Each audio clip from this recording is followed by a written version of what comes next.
you guys 2 weeks ago. 2 weeks ago, I warned you guys. I told you. I'm in the gym, had my workout interrupted.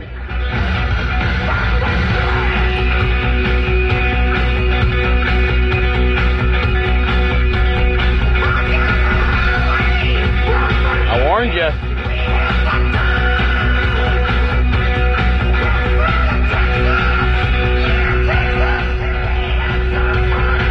It's a bad day to be a bad guy.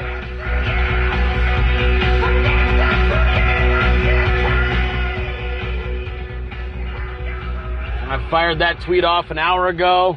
I mentioned it in my scope this morning. I am not surprised even a little bit with this decision to handle this. And here, let me just explain this. They have no choice. You cannot afford to lose leverage over North Korea in these negotiations for peace, or with Russia, China, and Iran. You can't afford to. President Trump is not Obama. President Trump doesn't draw a line in the sand and then not follow through. And I mentioned this weeks ago to you guys. Go look at my timeline. Go look at what I fired off regarding some of the changes even in March. Assad is a piece of crap. Assad is a piece of crap, and we all know it. His dad was a piece of crap. President Trump had no choice. And especially because of this, set all of your tinfoil hats aside, set all of your false flag disinfo bullshit aside, and consider this. Multiple nations, including ours, have definitive proof that he gassed his own people. He had no choice. You have to handle this, and you have to handle it now.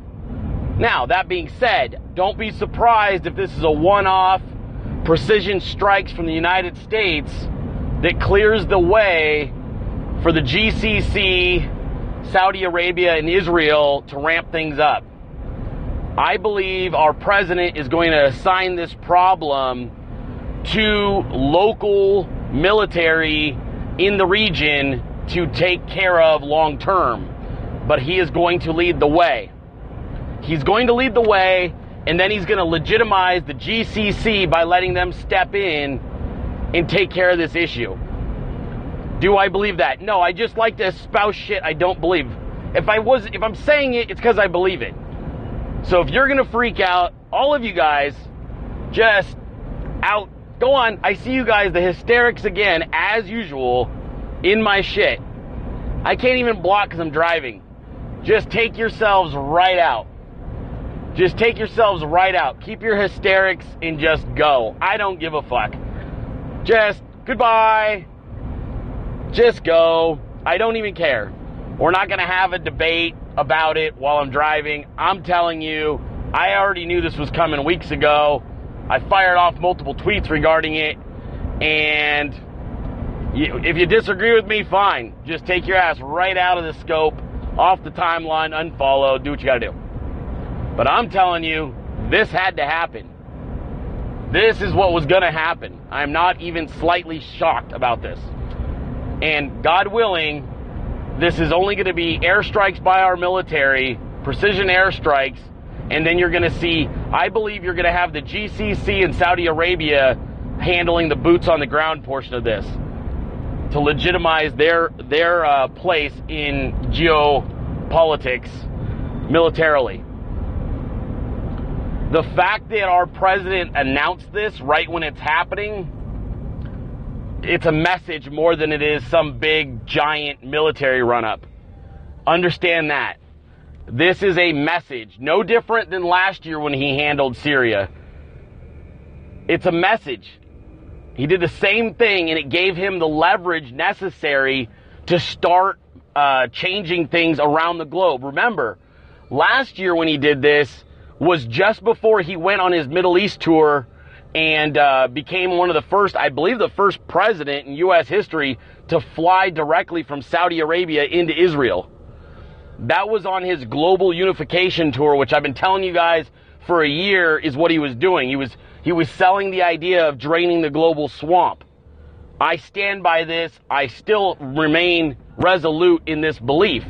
He flew weeks later after bombing Syria and doing it in front of China at the dinner table, and he flew to the Middle East into Saudi Arabia and was celebrated when he arrived.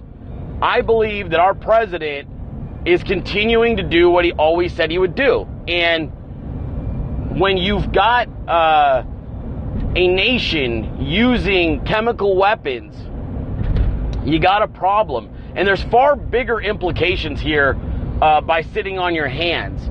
All the concern trolls freaking out, doing what they always do. You guys can't decide whether you're on the Trump train or not. I think half of you are full of shit. I think you show up here because it's a popular position to take at this point to occasionally be pro-Trump. But I think at the end of the day, you're probably a bunch of giant pussies who just love to indulge in conspiracy theories and basically propagate hysteria. That's what I believe. I think there's a whole bunch of you and the journalists that pretend to be MAGA doing the same thing. At the end of the day, look, the one time you should probably get behind your president, like if you believe in President Trump economically and then bail on him militarily, you're a piece of shit.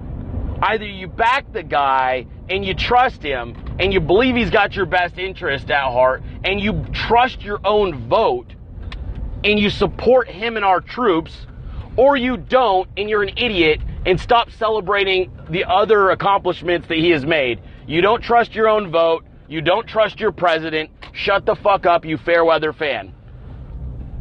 That's where I stand on this. I've about had it.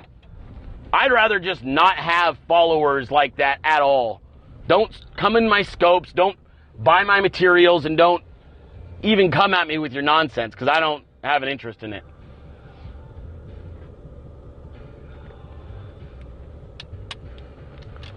Honestly, like you voted for somebody who you didn't trust with your military, you're an idiot. The problem isn't with the president. If you voted for somebody that you didn't trust to be able to direct the military and delegate the military responsibilities, you're a fucking idiot. What did you think he was going to do? What did you think? You were voting for one portion of his agenda and then you were going to turn on him on the rest of it? You're an idiot. You're an idiot. You've got no choice. You've got some of the best military men in the history of our military overseeing these decisions. Either trust them, support them, or stop pretending you're on the Trump train and support the president. What's up, baby? Hello. Live right now. You could say hi real quick. Oh, hi.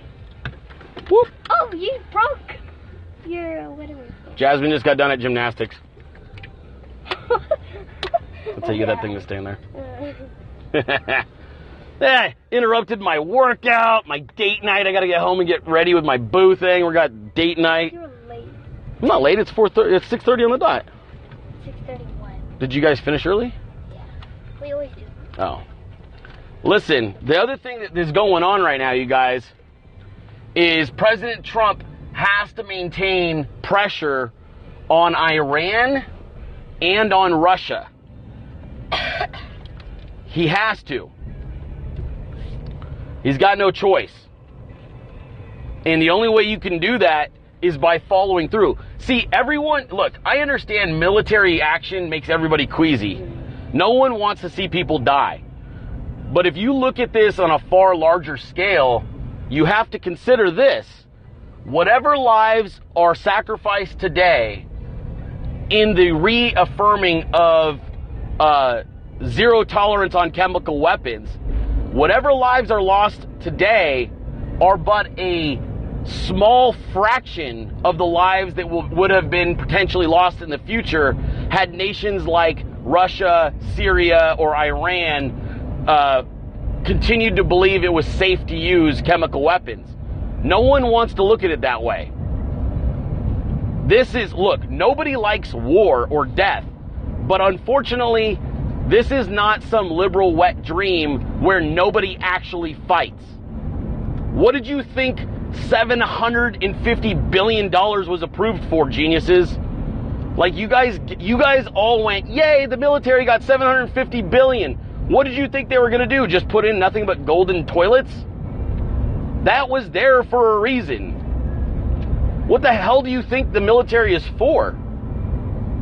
And if you can prevent all-out huge war with strategic military strikes, then that's what you got to do. I'm not pretending this is an easy decision to make, by the way. But you've got to weigh your options as a leader, and you listen to the guys who are in charge. And at the end of the day, General Mattis and President Trump and the rest of his advisors, this was the decision that they felt was in the best interest of our nation. We are not putting boots on the ground into Syria. That's not happening. And if you're scared of Russia militarily, you're not paying attention. What's up, baby? Ooh, glamour night. It's where you do hairs and nails, and you spend the night there. Really? Yeah. Oh, all right, we got to get you signed up for that. Seriously? Yeah, I don't mind. Yeah, I'll sign you up for that. That's cool. Sounds like fun for you. Yeah. Hairs and nails and makeup and dances and people.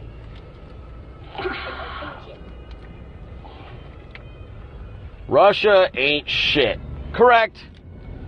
If you think that, look, there's a lot of dumb people on the left that are going to scream, this is going to be war with Russia. No, it's not. It would be over very quickly. This is so you don't have war with China or Iran or other nations.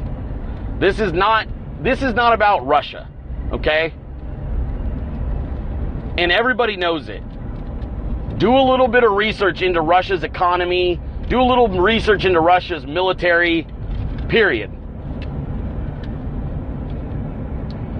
At some point, you have to realize that our president is basically, look, just like the left used Russia as the boogeyman. President Trump is using Russia like the boogeyman as well. But that's not the real boogeyman. This is a strategic strike.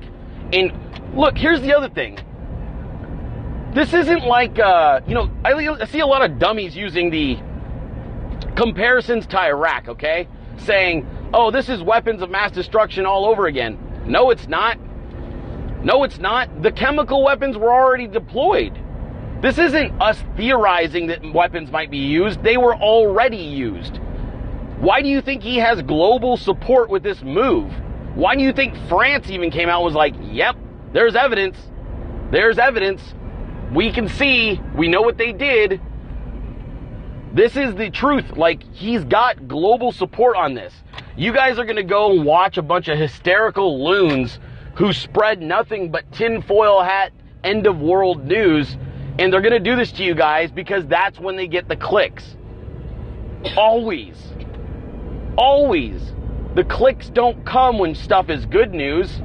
They only come when the shit's hitting the fans and they can peddle hysteria. The fact that our president telegraphed this move, obviously only a couple minutes in advance, not enough for them to make a difference, but the fact that he semi-telegraphed this means that it's going to be limited in scope. It'll be limited in capacity. This isn't all-out war. We're not declaring war. It's a response. So, I just see a lot of people, they're freaked out. You guys are hysterical. Again, shocking. Getting kind of used to this. Every other day, it seems that the Trump train is either hysterical and losing their mind, or they're trying to tell me that I need to be worried because Jack Posobiec and Cernovich and Alex Jones told them the end was near. At the end of the day, I'm kind of getting tired of it. Like, at what point do you guys stop giving these people clicks? I don't really know why you continue to do it. There's a lot of people, they're vying for clicks. And obviously, if you guys aren't hysterical, I'm not